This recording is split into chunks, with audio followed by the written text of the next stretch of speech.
Okay, so this lecture is going to take us through the final sort of decades of the Anglo-Saxon monarchy from 975 with the death of Edgar to the Norman conquest in 1066. This stuff is a little messy.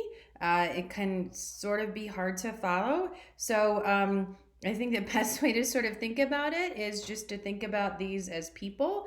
And then that kind of somehow helps with the connections and following the drama and the line of succession. This is actually an image from the Bayeux Tapestry, which we'll be talking more about in the future, the death of King Edward, which obviously is sort of the catalyst for the events that culminate in the Norman conquest.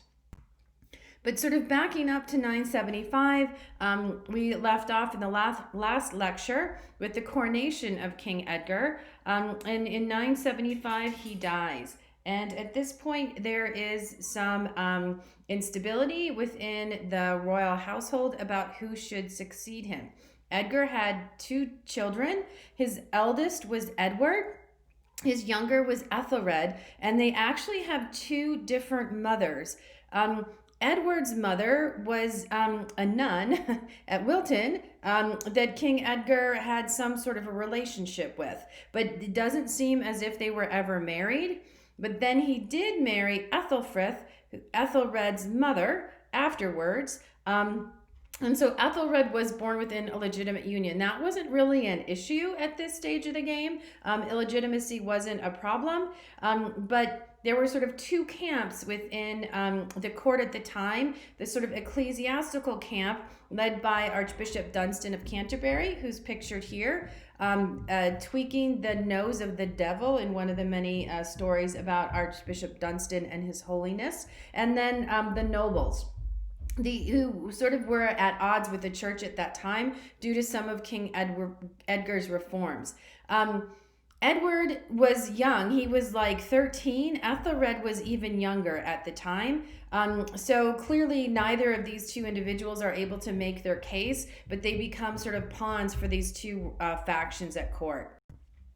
This is just sort of a genealogy. I find these can be really helpful in sort of understanding succession, as well as how these people are all related to each other. So I would encourage you to kind of come back to this if you need to kind of see how all of these individuals sort of are related. So you can see here sort of Edgar, and then Edward, the eldest son, and then Ethelred, the younger son. So Edward initially then is the one who becomes king. He only rules for a short time. He's described by contemporary sources, though you have to kind of take these with a grain of salt, as sort of arrogant and alienating, throws a lot of temper tantrums. He is caught up in this sort of anti-Benedictine reform rebellion. So in his father's lifetime, a lot of money and land was sort of directed at the church. The church had become more and more powerful, and a lot of nobles were really dissatisfied with that. And so since he was supported by the church, he became sort of the target. We know that he was assassinated. We don't quite know the exact circumstances surrounding that. We know that Queen Ethelfrith, who most likely supported her son Ethelred, had invited him to come hunting.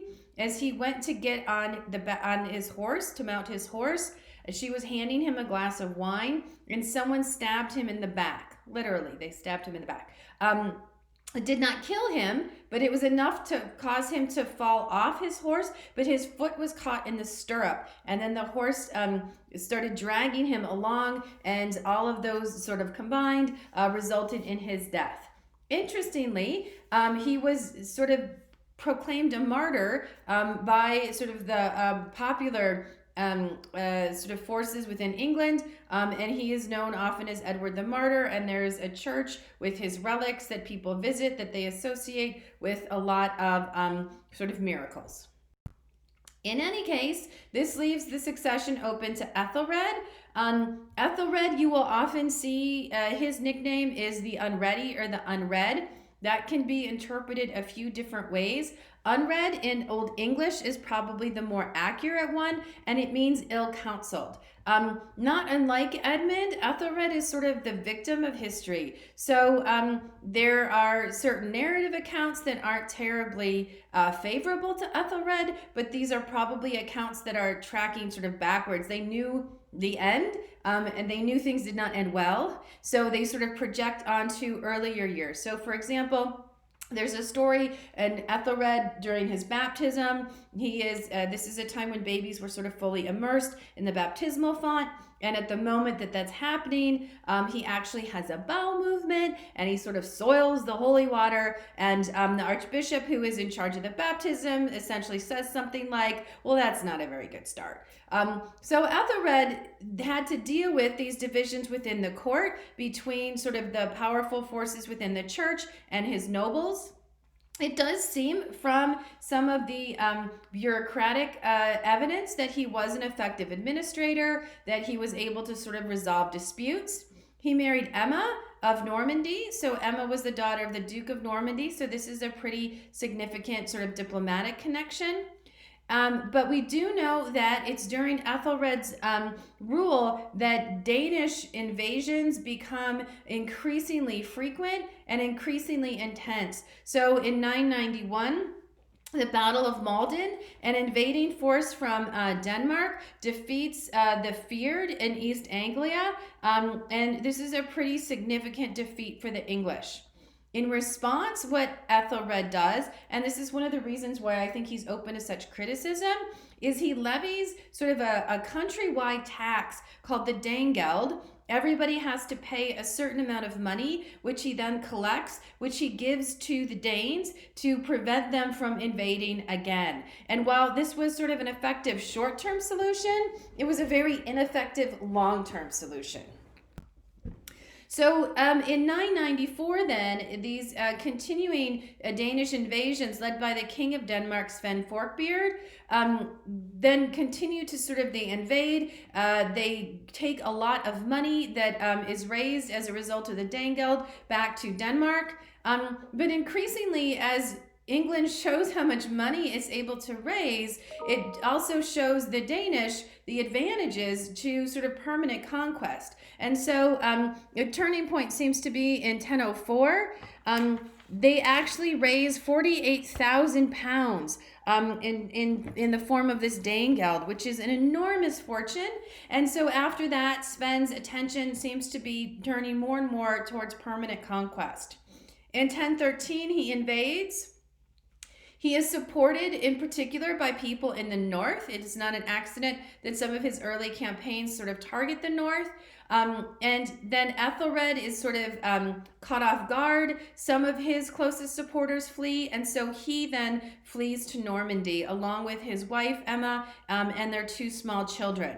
Sven is accepted by the Witan, but in 1014, he dies. So he's not really able to sort of permanently establish Danish control of England. And just sort of, I think, really important to note, this wave of these Viking invasions, if we can even call them Vikings anymore, is much, much different than what we saw previously, right? So they're not really seen as foreigners. In many respects, they're sort of welcomed by the local population, particularly the Anglo-Danish population. And they're not really viewed as these sort of enemy outsiders. It's more just sort of who has the resources and who can field the strongest army. In 1014, after Sven's death, Ethelred returns to England. This is an illustration of Ethelred sort of fleeing and with his wife there, Emma, and their two children. So in the meantime, Sven dies. His son Canute succeeds him as king in Denmark.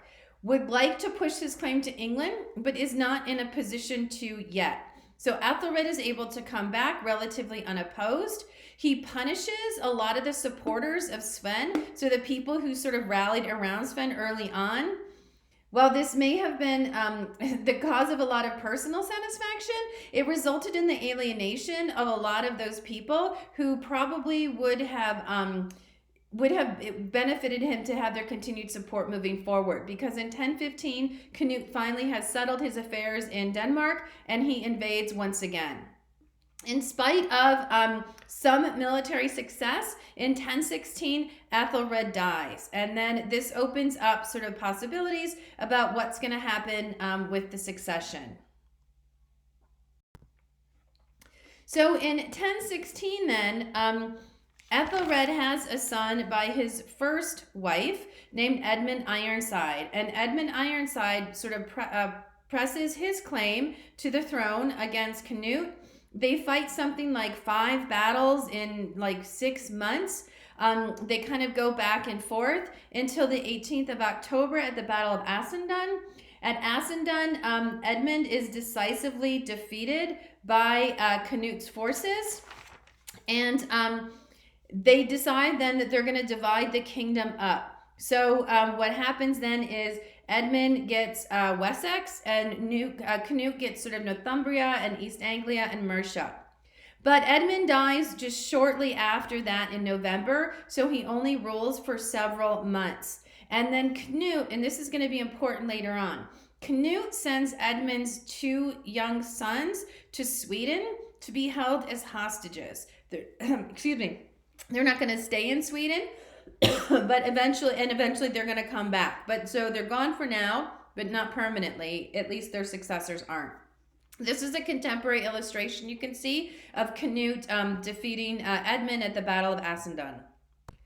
So then with Edmund gone, Canute is cleared to take over all of England. He's already Christian. Even Sven was Christian. I think it was Sven's father who first converts. He restores stability and security, and that sort of paves the way for renewed prosperity. He continues to collect that Danegeld, and so will future English monarchs, though now it just becomes sort of a countrywide source of income for the monarchy. He's able to gain the support of leading members of the church through sort of donations and support and granting them land. And he very much sort of respects the Anglo-Saxon customs. He does not try and change anything. He rules as sort of this external force who kind of leaves everything that he finds in place. And this is a depiction in a genealogy of English monarchs of Canute. And you can see him there wielding sort of the distinctive axe of the Danes as opposed to a sword. So the acquisition of England, along with Denmark, and then shortly after in 1028, he adds Norway, results in this sort of North Sea empire that Canute sort of runs. And in part because he has these sort of vast holdings separated by the North Sea, he often is forced to turn his attention away from England. So what he does in order to sort of manage it is he divides it into 4 districts. Mercia, Northumbria, East Anglia, and Wessex. And then he appoints someone in charge of each of those districts who becomes an earl, which is probably from the Old Norse jarl. So it's a sign of distinction. So the earl then takes control of these 4 districts, and in part because Canute is gone for so long, these individuals amass a significant amount of power. Increasingly then are able to sort of run things on their own and exert a fair amount of autonomy. The other thing, interestingly, that Canute does is he marries Emma, Ethelred's widow. So Emma had fled with her 2 small children. She came back with Ethelred, and then in spite of the fact that Canute and Ethelred were at odds, she marries him, and apparently, according to the sources, seems to have preferred him to her first husband. The 2 children are still, so she has 2 children with Ethelred. So this is Alfred and Edward, and they stay in Normandy. And then she's going to have 2 more children with Canute. So things get complicated again in 1035 with the death of Canute. Canute has a couple of sons, 2 sons with 2 different wives. You can see them depicted here. Canute's first wife was actually also from England. She was from Northumbria, and they had a son together, Harold Harefoot. And then he has with Emma another son, Harthacnut. So and he also has a third son who's still back in Denmark. And so the first son, the oldest one, gets Denmark. Harold gets England until Harthur Canute, who's back in Denmark, can come join him. In the meantime, however, Harold tries to kind of assert his own authority and rule in place of Harthur Canute. So Harthur Canute is sort of stuck in Denmark dealing with affairs back there. Harold is trying to establish control of England. In 1036, Alfred and Edward, Emma and Ethelred's sons, come back from Normandy. There are a number of different competing accounts of what happens and why it happens. We know that Godwin captures Alfred. He is supposed to be bringing Alfred to Harold. At some point, somebody blinds him and with a hot iron, and probably from infection, he dies. Edward is able to escape. He goes back to Normandy, and it's not clear who actually was responsible for Alfred's death. It may have been Harold. It may have been Godwin. There's some sources that actually say his mother Emma was somehow involved. We do not know, but we know that something very bad happened and that somehow Godwin was involved. And that's going to be important moving forward. So in 1040, Harold dies. Harthur Canute comes from Denmark, rules for like 2 more years. He actually has his brother Harold's body like dug up and thrown into the river because obviously he's mad about the whole usurping of the throne thing. Anyway, Harthur Canute becomes king. And then in 1042, he too dies, and he's only like 24. So these guys just keep dying really young, perhaps from wounds that were acquired in the course of battle, or maybe disease. We don't know, maybe a combination of the two. But 1042, Harthur Canute's dead. So the Witan gets together, so these leading magnates of England, and they recall Edward from Normandy, where he's been staying with William of Normandy, who is now the Duke, and who is his cousin. Edward is in his mid-30s. He spent the vast majority of his life living in Normandy. So for all intents and purposes, he's very much a foreigner to the court in Anglo-Saxon England. He speaks French. He does not speak or read Old English. He is very well educated, and he also brings with him a lot of sort of his supporters from Normandy, who he installs in important sort of positions. He replaces some of the Anglo-Saxon nobles. Perhaps most significantly, he replaces the Archbishop of Canterbury with one of his own supporters. And so these earls have really sort of benefited from this internal fighting and the absence of Canute as a way to grow their own power. And so one of the first tasks at hand for Edward is to try and assert his authority over those earls. This is an illustration. There's a biography of Edward the Confessor. And so there are a lot of great contemporary illustrations of these events. And this is obviously Edward returning to England and being crowned king. However, Edward's attempt to assert his authority does not go well. In particular, the Godwin family is probably the most powerful family in England. So Earl Godwin has several sons. He has Harold, he has Tostig, and he has a daughter, Edith, who all have been able to really establish their authority, particularly across Wessex, which is what they control. Edward resents the power of the Godwin family. We do not think he wanted to marry Edith. He was forced to marry Edith, Godwin's daughter, because this way Godwin would make sure that their son, when they had a son, would be the next king, and then Godwin would be the grandfather of the king. He was a very ambitious man. However, in part, Edward was constantly trying to check Godwin's authority. And so there is an encounter in 1051. I don't want to go into too much detail, but there's some rioting in Godwin's territory. Some people are killed. Edward tells Godwin That's your territory, that's your jurisdiction. So you need to punish the people who are responsible. Godwin does not want to punish them because the people who are responsible are some of his strongest supporters. So he says no. Edward has the support of most of the other nobles of England at this time. So he says, then you're out. And he exiles Godwin and his family and confiscates Wessex. However, shortly after this, Godwin is able to sort of hire some mercenaries and get some support. And in 1052, he comes back with sort of a sizable army. Edward loses the support of nobles. And so, so he's forced to reinstate Godwin as Earl of Wessex. And after this, it seems as if the fight's just gone. He sort of resigned himself to not being able to replace Godwin or even sort of assert his authority over Godwin. And so Edward increasingly sort of turns away from the day-to-day activities of governing and focuses more and more on sort of piety and some charitable endeavors. So it's Edward who really invests a lot of resources into building what becomes Westminster Abbey.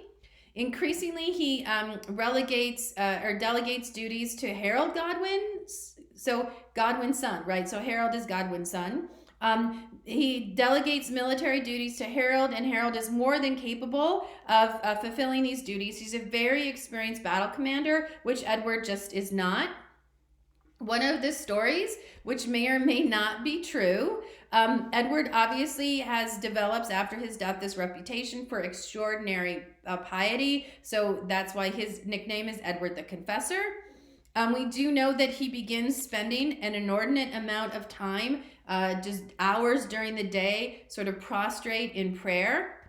One of the stories is that he, out of piety or perhaps out of obstinacy, refuses to consummate his marriage to Edith. If it's out of obstinacy, the explanation is he wants to foil Godwin's plans and he does not want Godwin to have a grandchild on the throne of England. In any case, we know whether or not the marriage was consummated, there were no children from that marriage. And so when Edward then starts to get a little bit older, this succession becomes a really central topic of conversation.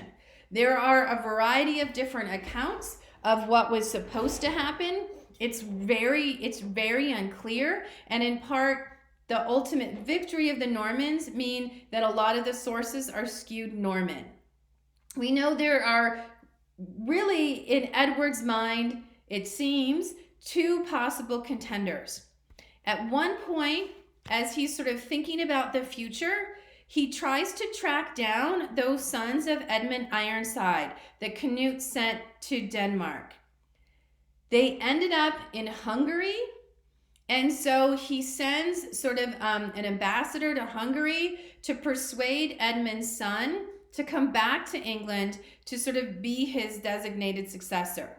That eventually happens, but that guy dies like a month after he gets to England, before he can really even meet Edward. But he does have a son, Edgar. So Edgar is like 6 or 7 at the time, and he is designated the Atheling. The Atheling is like prince, heir to the throne. However, before he really can establish himself, Edward the Confessor dies. The other possible contender was William of Normandy. And a lot of people, especially the Normans, say that Edward actually reached out during his lifetime and offered the throne of England to his cousin William, with whom he was quite close, having sort of grown up in Normandy. But there is absolutely no proof that that really happened. The third person is Harold Godwin's son. There are some accounts, and these are mostly Anglo-Saxon accounts, that say that on his deathbed, Edward, he was on his deathbed for a couple days. On his deathbed, Edward designated Harold as his successor. So we don't know conclusively what Edward intended. We also don't know how things played out in the very last hours of his lifetime. What we do know is that Edward died in the morning, and by the evening of that same day, Harold Godwinson had been crowned king and accepted by the Witan. Obviously, this is going to set the stage for the events that come next. In particular, William's response, but also there will be Edgar Atheling is not necessarily going to go away.